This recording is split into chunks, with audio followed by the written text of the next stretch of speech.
देखो गाइस, ये है यहाँ का सीन, आप लोग देख सकते हो। और जहाँ मैंने बोला था मैं होटल जाके बनाऊंगा वीडियो, और ये जगह देखो कितना सुंदर है ना। आप लोग आ सकते हो यहाँ पर भी घूमने के लिए, है ना। ये सुंदर है, देखो बहुत अच्छा है, बहुत सुंदर सा ये जग्गा है ना घुम्नको लागि चाहिँ। कसलाई पसन्द आउँछ आउन सक्नुहुन्छ हैन यता चाहिँ घुम्नको लागि। सो हाम्रो यहाँ चाहिँ साथीहरूले फोटो खिच्दै हुनुहुन्छ र सैलुट फ्राते चेफाज यहाँ बिने फ्राते। यहाँ चाहिँ हाम्रो कन्स्ट्रक्सनको काम चलिरहेछ, अर्को होटल बन्दैछ। सो यसमा पनि सो हाम्रो के अरे खाली हुन्छ, यहाँ पनि भ्याकेन्सी छ सायद।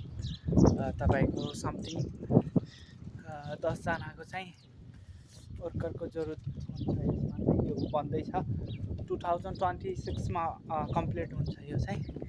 र यहाँ चाहिँ बाहिरबाट चाहिँ बोलाउँछन् मान्छे। अनि अर्को कुरा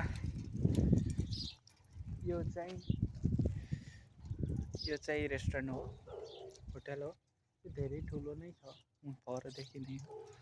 अनि यहाँ आउने मान्छे एकचोटि घुमेर जरुर जानुला भन्छु म चाहिँ, किनभने चाहिँ यताको चाहिँ बवाल छ हैन।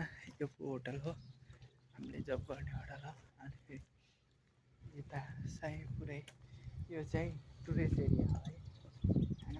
खास गरी चाहिँ टुरिस्ट एरिया जो पनि आउनुहुन्छ सो एकचोटि यता चाहिँ भिजिट जरुर गर्नु होला हैन। यो चाहिँ बवाल छ कि बस्नको घुम्नको लागि। अनि यता चाहिँ जकुजी छ हैन। मेरो साथीहरू उता हुनुहुन्छ र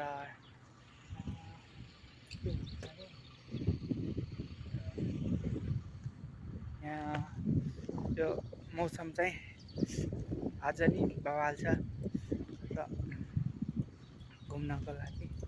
अनि फेरि यो ठाउँ चाहिँ स्केटिङ गर्नको लागि चाहिँ छैन, तर यो ठाउँमा चाहिँ तपाईँको 1-2 महिनापछि चाहिँ सो एकदम बवालै हुन्छ। यता चाहिँ मकै लगाउँछ हैन, और धेरै कुछ मिल्छ यो जग्गामा चाहिँ। तपाईँको पुरै हरियाली हुन्छ, तर अहिले चाहिँ बरफ जमेको कारणले नै यो यस्तो देखेको हो, नत्र यता एकदम दामी हुन्छ।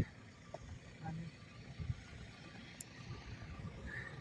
अहिले चाहिँ घाम लगाइदियो कस्तो बबाल देखिन्छ कि, घाम लाग्यो भने चाहिँ चिसो छ नि त, त्यही भएर तातो हुन्छ। ल नेक्स्ट भ्लगमा यो चाहिँ स्विमिङ हो, यो चाहिँ जकुजी हो। यसमा चाहिँ टक्कै इन्जोय गर्न सक्छ मान्छे, धेरै राम्रो छ यहाँ चाहिँ। यो जकुजी हो, तर अहिले चाहिँ ओपन गरेको छैन, तर अहिले क्लाइन्ट छैन, गेस्ट छैन, त्यही भएर हो। ल गाइस यस्तो छ यहाँको भ्यू, एकचोटि आउनु अनि भिजिट गरेर जानु ल। बाई।